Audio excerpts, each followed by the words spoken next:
കർത്താവിന് പറയുവാനുള്ളത് എന്താണ്?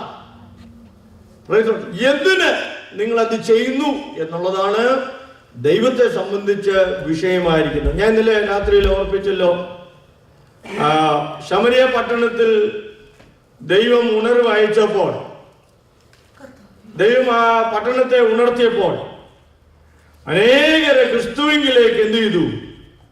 കടന്നു വരിക. ആ കൂട്ടത്തിൽ നമുക്ക് ആ ഭാഗം ഒന്നുകൂടൊന്ന് വിശദീകരിച്ച് നമുക്ക് പഠിക്കാം.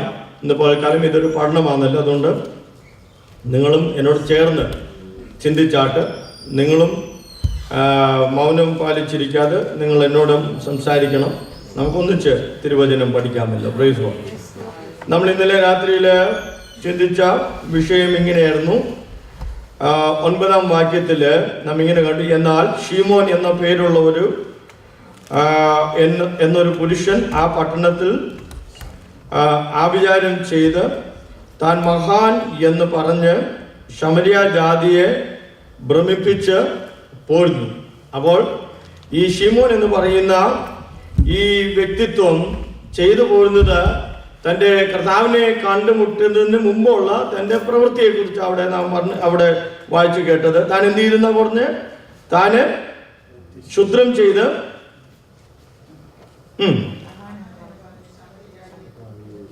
ശമരിയ ജാതിയെ എന്ത് ചെയ്തു? ഭ്രമിപ്പിച്ചുകൊണ്ടിരുന്ന ഒരു വ്യക്തി പ്രഭാവം. എന്നിട്ട് താൻ എന്ത് ചെയ്തു? അതിനും വായിച്ചു സഹായിച്ചാ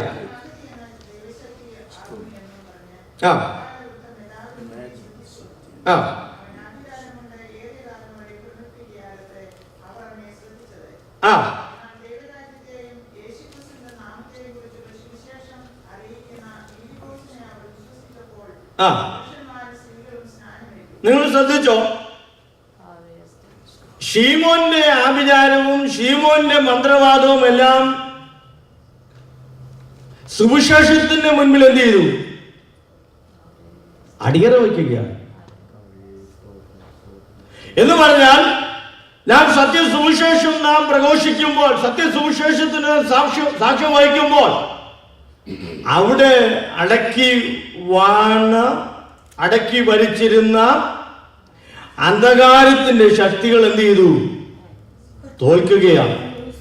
തോൽക്കുകയാണ്. ഞാൻ അതുകൊണ്ടാണ് പലപ്പോഴും എന്നോടും പലരും ചോദിക്കാറുണ്ട്, ഈ ആഭിചാരം ദൈവജനത്തിന് ഫലിക്കുമോ?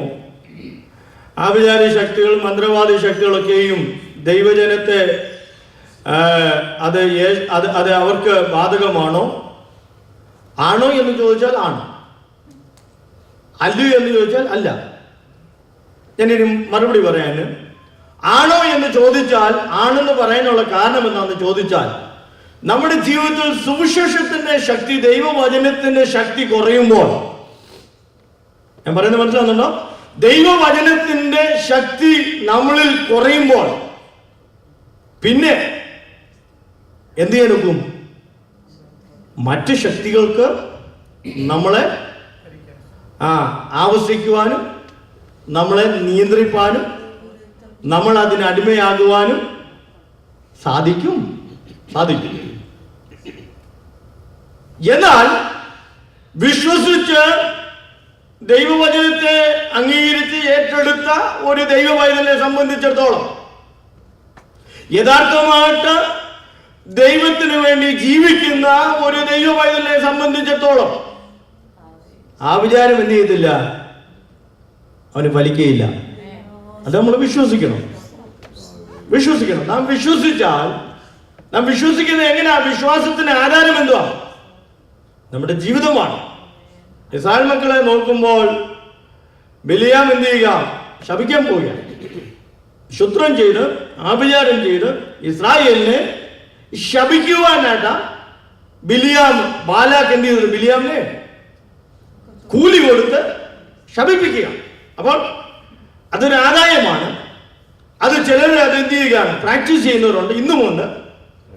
ഞാൻ ഓർക്കുന്നുണ്ട്, ഞങ്ങളുടെ ബൈബിൾ കോളേജിൽ ഒരു പ്രാവശ്യം ഒരു ചാത്തൻ സേവയുള്ള ഒരു സഹോദരൻ രക്ഷിക്കപ്പെട്ട് താന് വിശ്വാസത്തിൽ കടന്നു വന്ന് ഞങ്ങളുടെ ബൈബിൾ കോളേജിൽ താന് പഠിക്കുവാനായിട്ട് കടന്നു വന്നു. ചാത്തൻ സേവയുള്ള ഒരു സഹോദരൻ.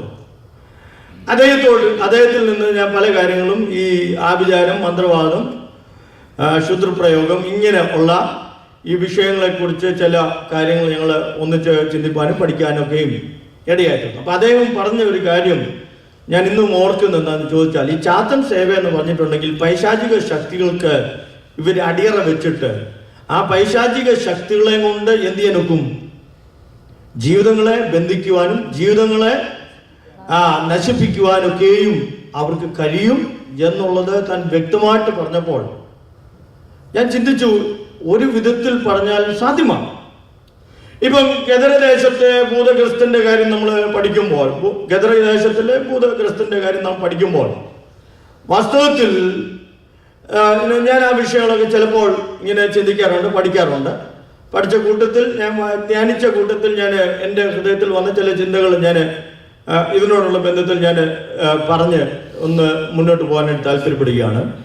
നിങ്ങൾ ശ്രദ്ധിച്ചിട്ടുണ്ട്, ആ തിരുവചനം പഠിക്കുമ്പോൾ നമ്മൾ ഇങ്ങനെ കാണുന്നു, അവിടെ ഒരു മനുഷ്യനെയാണ് നമ്മൾ എന്ത് ചെയ്യുന്നത്? ആദ്യം കാണുന്നത് എന്ന് പറഞ്ഞാൽ കല്ലറകളിൽ കിടക്കുന്ന ഒരു ഭൂതഗ്രസ്തൻ എന്ന് അവിടെ എഴുതിയിരിക്കുന്നു, ഭൂതം ബാധിച്ച ഒരു മനുഷ്യൻ. എന്നാൽ നോക്കണം, കർത്താവ് തന്നോട് സംഭാഷണം ആരംഭിച്ച് സംസാരിച്ച് തുടങ്ങിയപ്പോഴത്തേക്ക് ആ വ്യക്തി ഏക വ്യക്തി എങ്ങനെയായിട്ട് മാറി? ബഹുവ്യക്തികളായിട്ട് മാറി. എന്ന് പറഞ്ഞിട്ടുണ്ടെങ്കിൽ that single person became multiple of people. പറയാൻ നിങ്ങൾ ശ്രദ്ധിച്ചിട്ട് നിങ്ങൾ മനസ്സിലായോ? ആരാന്ന് ചോദിച്ചാൽ അവൻ പറഞ്ഞ എന്തുവാ? ലഗിയോൻ എന്ന് പറഞ്ഞ എന്തുവാ? 6000 പേരാണ്. അപ്പോൾ ഒരു മനുഷ്യന്റെ മേൽ അവൻ സംസാരിച്ചപ്പോൾ ഒരു വോയിസിൽ അവൻ സംസാരിക്കുന്നെങ്കിലും ഇവന്റെ മേൽ വ്യാപരിച്ചിരുന്ന ആത്മാവ് എത്ര ആയിരുന്നു? 6000 പേരാണ്. ലഗിയോനാണ്. 6000 ഭൂതങ്ങളായിരുന്നു ഇവന്റെ മേൽ ആവശ്യിച്ചെന്നുള്ളത് നാം മറന്നുപോയത്. ഇനി മത്തായിയുടെ സുവിശേഷം 12-ാം അധ്യായം 43-ാം വാക്യം, ആ ഭാഗങ്ങൾ വായിക്കുമ്പോഴും കർത്താവ് പറയുന്നുണ്ട്, ഒരു അശുദ്ധാത്മാവ് ഒരു മനുഷ്യനെ വിട്ടിട്ട് എന്ത് ചെയ്തു? തണുപ്പുള്ള സ്ഥലം അന്വേഷിച്ചു പോയി, എങ്ങും കണ്ടില്ല. അവൻ പറഞ്ഞു, ഞാൻ എവിടെ നിന്ന് തിരിച്ചു വന്നു അവിടേക്ക് ഞാൻ എന്ത് ചെയ്യാൻ പോവുകയാണ്? മടങ്ങിപ്പോകാൻ പോവുകയാണ്. മാത്രമല്ല, ഞാൻ തന്നെയല്ല പോകാൻ പോകുന്നത്, കഴിഞ്ഞ പ്രാവശ്യവും ഞാൻ തന്നെയാ വീട്ടിലിരുന്നത്, അതുകൊണ്ട് എന്നെ ഓടിക്കാൻ എളുപ്പമായിരുന്നു. അതുകൊണ്ട് എന്നെക്കാട്ടിലും ശക്തിയുള്ള 7 എണ്ണത്തിനെ കൂടെ എന്ത് ചെയ്യും? അപ്പൊ ഞാൻ പറഞ്ഞത്, ദൈവത്തിന്റെ കൃപ നമ്മൾ നഷ്ടപ്പെട്ടു പോയാൽ ഭൂതാത്മാക്കൾക്ക് എന്ത് ചെയ്യാൻ ഒക്കും? തിരിച്ചു വന്ന് നമ്മുടെ മേൽ അവകാശം പറയുവാനും അധിവസിക്കുവാനും നമ്മുടെ മേൽ ആവഹിക്കുവാനും കഴിയുമെന്നുള്ള ആ പരമാർത്ഥത ഇന്ന് പകൽക്കാലം ദൈവജനം മറന്നുപോലെ. അതുകൊണ്ട് തന്നെയാണ് നാം ഇന്ന് പകൽക്കാലം മനസ്സിലാക്കേണ്ടത്, വിടുതൽ പ്രാപിച്ച ദൈവജനം, വിടുവിക്കപ്പെട്ട ദൈവജനം, ആ ദൈവിക വിടുതലിൽ, ദൈവിക വചനത്തിൽ അടിസ്ഥാനപ്പെട്ട് നാം ദൈവിക സുവിശേഷം നമ്മുടെ ഇരിക്കുന്നത്. സുവിശേഷത്തിൽ എന്തുണ്ട്? നമ്മൾ മനസ്സിലാക്കണം, ദൈവവചനം എന്ന് പറഞ്ഞാൽ കർത്താവിന്റെ സുവിശേഷത്തിൽ തന്നെ രോഗശാന്തിയുണ്ട്, ഭൂതശാന്തിയുണ്ട്, വിടുതലുണ്ട്. അപ്പോൾ സുവിശേഷം പ്രസംഗിക്കുമ്പോൾ തന്നെ അവിടെ ദൈവം എന്ത് ചെയ്യുകയാണ്? വലിയ അത്ഭുതങ്ങൾ അവിടെ ചെയ്തുകൊണ്ടിരിക്കുകയാണ്. ഇന്ന് പകൽക്കാലം എത്ര പേര് ദൈവത്തെ മഹത്വപ്പെടുത്തും? Praise Lord. ഇന്ന് പകൽക്കാലം നമ്മുടെ ജീവിതത്തിൽ ശത്രുവിന് അവകാശമില്ലാത്തതിന്റെ കാരണം എന്താണെന്ന് ചോദിച്ചാൽ, ദൈവവൈതലേ, praise Lord, hallelujah, glory to God, നാം ദൈവവചനത്തിന് വേണ്ടി കൊടുക്കുന്ന മുൻതൂക്കമാണ്, ദൈവ വിഷയത്തിൽ കൊടുക്കുന്ന ആ താല്പര്യമാണ്. Praise Lord. നാം ദൈവത്തോട് കാണിക്കുന്ന ആ നല്ല മനസ്സാക്ഷിയിൽ കൂടെ ദൈവത്തെ നാം സേവിക്കുന്ന, ദൈവത്തെ ആരാധിക്കുന്ന, പ്രൈസ് ലോർഡ്, ആമേൻ, ഹല്ലേലൂയ, ആ ഹൃദയം നമുക്കുള്ളതുകൊണ്ടാണ് പൈശാചിക തന്ത്രങ്ങൾ നമ്മളോട് എന്ത് ചെയ്യാത്തത്. Praise Lord. അതുകൊണ്ട് ഇന്ന് പകൽക്കാലം പ്രൈസ് ലോർഡ് വിടുതല് ഞാൻ പറഞ്ഞതിന്റെ സാരം എന്താണെന്ന് ചോദിച്ചാൽ, സുവിശേഷം അവിടെ പ്രസംഗിച്ചപ്പോൾ 12-ാം വാക്യത്തിൽ, എന്നാൽ ദൈവരാജ്യത്തെയും യേശുക്രിസ്തുവിന്റെ നാമത്തെയും കുറിച്ചുള്ള സുവിശേഷം